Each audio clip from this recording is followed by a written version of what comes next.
Ukraine destroys 70% of key Russian ports' LNG capacity. If there's one thing every war machine needs, it's money. Russia knows this all too well. The cash generated from its oil and gas industry during the invasion of Ukraine has been crucial for keeping troops supplied and preventing economic catastrophe. If Russia knows how important its energy products are, Ukraine knows it too. For months, Ukraine has been targeting Russian oil refining and shipping infrastructure. Now, it has turned its attention to Russia's liquefied natural gas Lifeline, obliterating a huge part of that supply chain and bringing Vladimir Putin's war machine one step closer to grinding to a halt. On December 5th, Ukraine's security service, SBU, sent long-range drones into Russia's Krasnodar Krai region, targeting the Temryuk seaport. This port feeds into the Sea of Azov and has become increasingly important to Russia as it ships cargo to international clients. As a developing international port that remains ice-free in winter, Temryuk is something of a golden goose for Russia, processing about 580 ships annually that transport 1 million tons of cargo. Among the cargo shipped from Temryuk is LNG. The SBU drones targeted the port's many storage tanks, scoring direct hit after direct hit. Ukraine's general staff assessed the strike's outcome in a December 8 telegram post. The destruction of 20 tanks, which accounts for 70% of the total, has been confirmed. An unnamed SBU source revealed that Ukraine's Alpha Special Operation Unit was behind the drone strike, targeting the production facilities of Maktrin Nafta, a company involved in LNG transshipment. The Alpha Unit has been remarkably active throughout the war, often executing the most complex and sensational strikes. On December 8th, Euromaidan Press revealed this same unit had destroyed a Russian Mi-26 helicopter in June using drones equipped with thermal cameras, while also taking out part of an S-400 air defense unit. When Ukraine needs precision strikes on high-value targets, the SBU's Alpha Unit delivers. The Kyiv Independent added that Ukraine's drones struck the port's LNG loading rack, where over 24 rail tanks are stored. By the time of the General Staff's report, the fire had spread across almost 1,000 square meters of the port. Here's something remarkable. The SBU struck Temryuk on December 5th, but the follow-up report didn't come until 3 days later. That report claims the fire is still raging. Russia has had 72 hours to extinguish the blaze at one of its few ice-free seaports, and it has failed. Every hour the fire burns, more LNG is lost. There's still more of Temryuk that could burn, meaning the fire could ignite other storage tanks and facilities unless Russia gains control.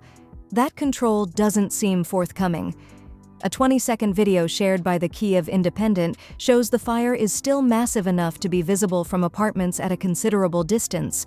The sound of the blaze is loud enough to be heard clearly in the footage. A few firefighters with hoses aren't going to control a fire of this magnitude.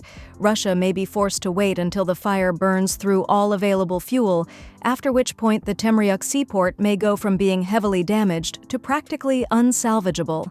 Each storage tank at the port holds about 200 cubic meters of gas, meaning Russia just lost 4,000 cubic meters of one of its most valuable products to a single drone strike. The tanks themselves have been destroyed, necessitating costly repairs that could take weeks or months to complete. When Ukraine says it destroyed 70% of Temryuk port's capacity, that's capacity that won't be restored for quite a while.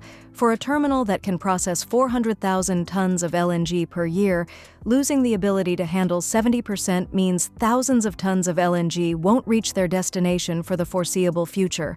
Russia will have customers waiting. Delays are inevitable. Causing massive fire damage and destroying valuable LNG storage would have been a significant achievement on any other night. But Ukraine decided to go big on December 5th.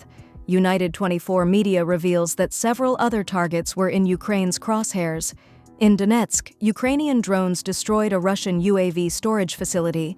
The Semaykin area in occupied Luhansk saw strikes on a lubricant and fuel storage facility. Elsewhere in Donetsk, Ukraine destroyed a Pantsir S-1 air defense system and a mobile fire group. That same day, Ukraine also carried out a successful long-range strike against an oil refinery in the Russian region of Syzran, targeting a plant capable of processing up to 8.9 million tons of crude oil annually. For much of 2025, Ukraine has been hitting Russia's oil refineries with drones, but with a new approach. attacking the same refineries multiple times in quick succession to take them offline longer than ever before. Kapler says this evolution saw Ukraine go from scoring one-off damage to causing ongoing disruption. By late October, Ukraine had hit about half of Russia's 38 major oil refineries. These strikes create domestic pressure in several ways. Refineries being shut down means Russia has less fuel to sell both internationally and domestically, leading to gasoline shortages. Less oil sales means less money for Putin's war machine.